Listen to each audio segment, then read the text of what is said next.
Hi बच्चों, good morning, good evening and good afternoon whenever you are watching this video. Welcome back to our YouTube channel SNG Study Hub. हमारे SNG Study Hub YouTube channel पर आपका स्वागत है। आज हम लोग chemistry के अम्ल, भस्म तथा लवण का पार्ट 4 के बारे में पढ़ेंगे। तो पार्ट 4 में जो है आज मैं लेकर आया हूँ अम्ल तथा क्षारक का परीक्षण। तो इससे पहले के 3 वीडियो मैंने डिस्क्रिप्शन लिंक में दे दिया हूँ, आप जाके वो 3 वीडियो जो है आप देख सकते हैं। तो पहले वीडियो में मैंने एसिड, बेस, अम्ल, क्षारक और लवण के बेसिक इंट्रोडक्शन के बारे में बताया हूँ। सेकेंड वीडियो में मैंने अम्ल का वर्गीकरण के बारे में बताया हूँ और तीसरे वीडियो में अम्ल के गुण के बारे में बताया। तो आज इस चैप्टर का चौथा पार्ट है। तो आज हम लोग पढ़ेंगे अम्ल और भस्म या क्षारक को कैसे परीक्षण कर सकते हैं या कैसे जांच कर सकते हैं कि कोई भी विलयन या कोई भी पदार्थ या अम्ल है या भस्म है या इसको हम लोग क्षारक भी कहते हैं। तो चलते हैं अपने लेसन की ओर। अम्ल तथा क्षारक का परीक्षण हेडिंग है ये। तो अम्ल और क्षारक का परीक्षण सूचक के द्वारा किया जाता है। तो सूचक जिसे इंडिकेटर भी कहते हैं। तो अम्ल तथा क्षारक का परीक्षण सूचक द्वारा किया जाता है। अब ये सूचक क्या होता है? तो सूचक रंजक या रंजकों का मिश्रण होता है जिसका उपयोग अम्ल एवं क्षारक की उपस्थिति सूचित करने में होता है। सूचक रंजक या रंजकों का मिश्रण, रंजक का मतलब डाइस मतलब कलर्स, उसी का मिश्रण होता है। उसका उपयोग हम लोग अम्ल और क्षारक की उपस्थिति को सूचित करने में किया जाता है। ठीक, तो सूचक जो ऐसे होते हैं वो रंजक या रंजकों का कह सकते हैं कि कलर्स के मिश्रण होते हैं, मिक्सचर ऑफ कलर्स होते हैं, जिसके द्वारा अम्ल और क्षारक की उपस्थिति को हम लोग दर्शाते हैं या पता करते हैं। तो सूचक 2 प्रकार के होते हैं। फर्स्ट वन प्राकृतिक सूचक जिसे नेचुरल इंडिकेटर कहते हैं। सेकेंड वन संश्लेषित सूचक सिंथेटिक इंडिकेटर। तो सबसे पहले प्राकृतिक सूचक क्या होता है इसके बारे में पढ़ेंगे। तो सबसे पहला है प्राकृतिक सूचक।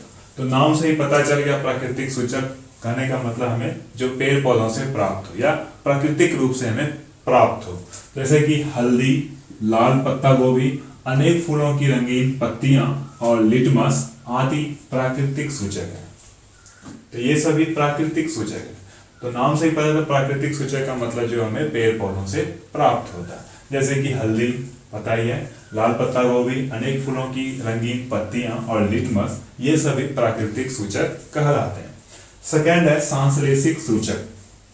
तो संश्लेषित सूचक का मतलब जिसे प्रयोगशाला में संश्लेषित किया मतलब बनाया गया, वैसे सूचकों को कहेंगे संश्लेषित सूचक। तो इसका भी उपयोग अम्ल तथा भस्म या कह सकते हैं क्षारक में उस क्षारक की उपस्थिति को दर्ज करने के लिए किया जाता है।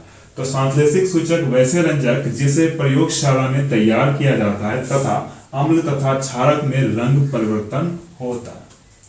तो वैसे सूचकों को संश्लेषित सूचक कहेंगे जिसे प्रयोगशाला में तैयार किया जाता है तथा उसका उपयोग अम्ल तथा क्षारक में रंग परिवर्तन के लिए किया जाता है, जैसे कि मेथिल ऑरेंज और फेनोल्फ्थालीन, ये 2 संश्लेषित सूचक कहलाते हैं। तो ये दोनों एग्जांपल हुए मेथिल ऑरेंज और फेनोल्फ्थालीन।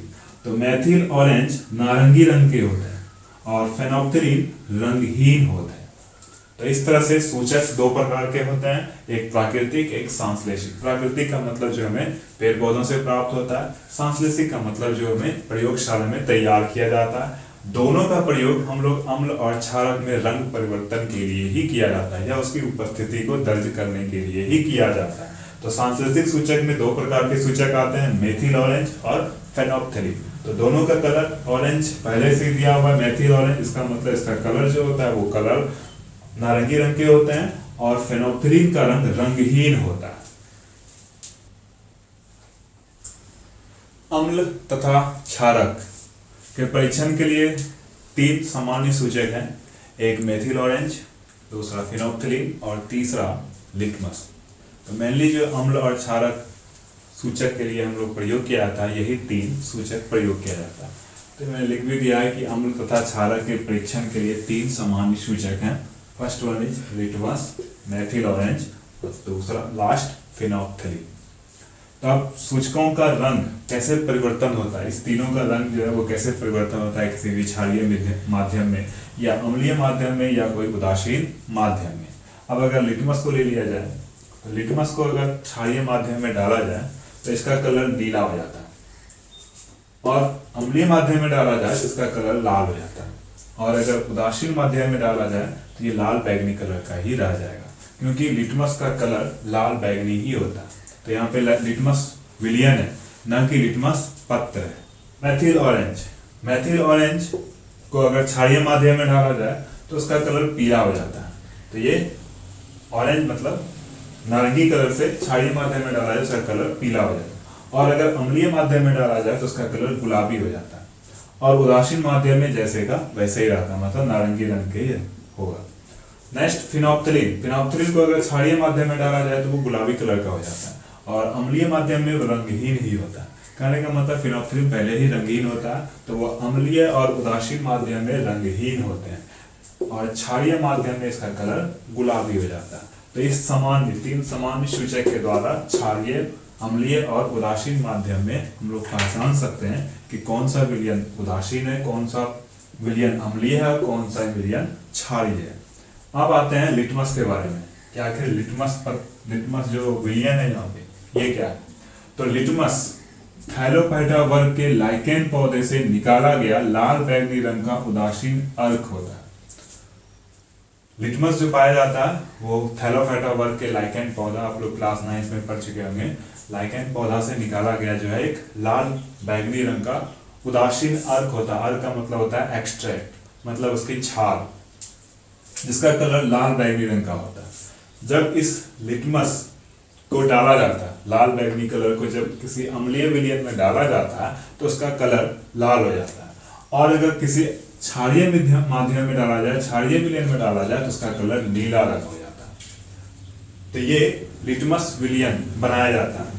तो ये लिटमस प्राप्त किया जाता है लाइकेन पौधे से, जो एक लाल बैगनी रंग का प्राप्त होता है। जब इसी लिटमस पत्र में लिटमस विलयन में जब अम्लीय विलयन में डालते हैं, या कह सकते हैं कि अम्लीय विलयन में जब लिटमस विलयन को डालते हैं तो उसका कलर लाल हो जाता है, और अगर किसी क्षारीय माध्यम में डालते हैं तो उसका कलर नीला हो जाता है।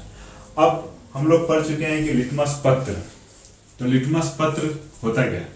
तो लिटमस पत्र फिल्टर पेपर के द्वारा तैयार किया जाता है। तो जब लिटमस विलयन को किसी अम्लीय विलयन में डाला जाता है तो वो कलर लाल हो जाता है। तो अब उस फिल्टर पेपर को उस विलयन में डाल दिया जाता है, तो वो फिल्टर पेपर लाल रंग का हो जाता है। और इसी तरह क्षारीय माध्यम में डाला जाए तो वो नीला हो जाता है। तो उसी फिल्टर पेपर को जब हम क्षारीय माध्यम में डालते हैं वो नीला रंग का हो जाता है। अब उस दोनों को निकाल कर धूप में सुखा लिया जाता है। तो इस तरह से हमारा लिटमस पत्र तैयार होता है। तो लिख भी दिया हूं कि फिल्टर पेपर के टुकड़े को लिटमस के अम्लीय तथा क्षारीय विलयन में डालकर सुखा लिया जाता है, जिससे लाल लिटमस पत्र तथा नीला लिटमस पत्र प्राप्त होता है। तो इस तरह से हमें लाल लिटमस पत्र और नीला लिटमस पत्र प्राप्त होता है।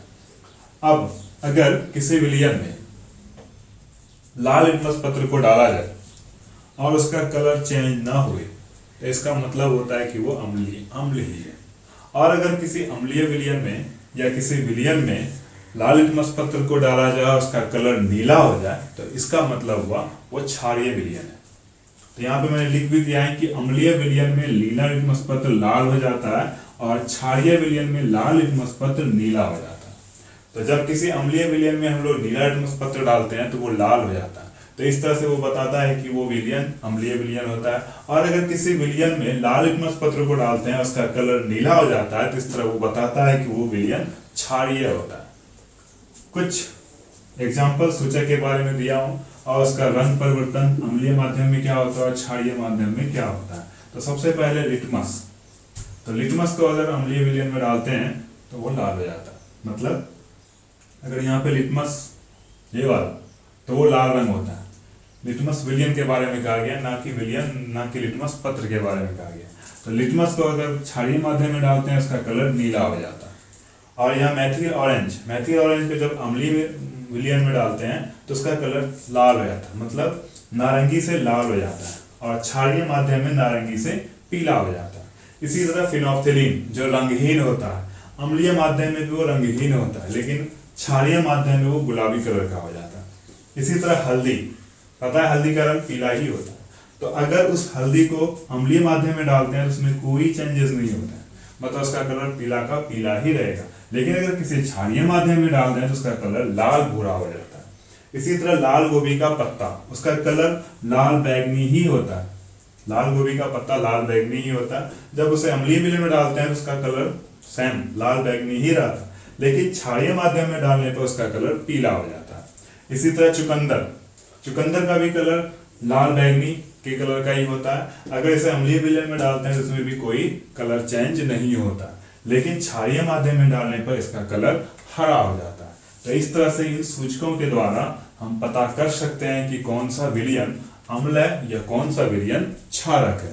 तो ये मैंने कुछ दे दिया, उसे याद कर लीजिएगा, ये काफी इंपॉर्टेंट है परीक्षा की दृष्टि से। एक और सूचक है जिसे गंधीय सूचक भी कहते हैं, तो नाम से ही पता चल रहा है गंध का सूचक, मतलब कोई अंधा आदमी भी जो है अम्ल और क्षारक के अंतर को स्पष्ट रूप से पहचान सकता है, तो बिना देखे नहीं, बिना मतलब उसको सूंघ के, इसीलिए गंधीय सूचक भी होते हैं जिसे कहते हैं ऑल्फैक्टरी इंडिकेटर। तो वैसे पदार्थ जिनके गंध अम्लीय तथा क्षारीय माध्यम में बदल जाते हैं, तो कुछ ऐसे भी पदार्थ होते हैं अगर उसमें अम्ल या भस्म या कह सकते हैं कि क्षारीय विलयन में डाल दिया जाए तो उसका गंध बदल जाता है, तो वैसे पदार्थों को गंधीय सूचक कहते हैं। एग्जाम्पल के तौर पे प्याज का रस, लवंग का तेल जिसे क्लोव ऑयल कहते हैं, लौंग का तेल, और वेनिला इत्र, ये तीनों गंधीय सूचक कहलाते हैं। तो अब ये तीनों सूचकों का अम्ल और भस्म के विलयन में या क्षारीय विलयन में क्या क्या प्रभाव होता है देखते हैं। अगर अम्लीय विलयन में प्याज के रस को डाला जाए उसका गंध आता है, मतलब उसका गंध प्याज का गंध जैसे होता है वैसे ही आएगा। लेकिन अगर क्षारीय विलयन में डाला जाए तो उस प्याज का गंध जो है वो नष्ट हो जाता है, कहने का मतलब उसका प्याज का गंध आएगा ही नहीं। लेकिन अम्लीय विलयन में डालने पर प्याज का रस ज्यों का त्यों रहेगा, कहने का मतलब उसका गंध जैसे है वैसे ही आएगा। लेकिन क्षारीय विलयन में इसका प्याज का गंध खत्म हो जाता है।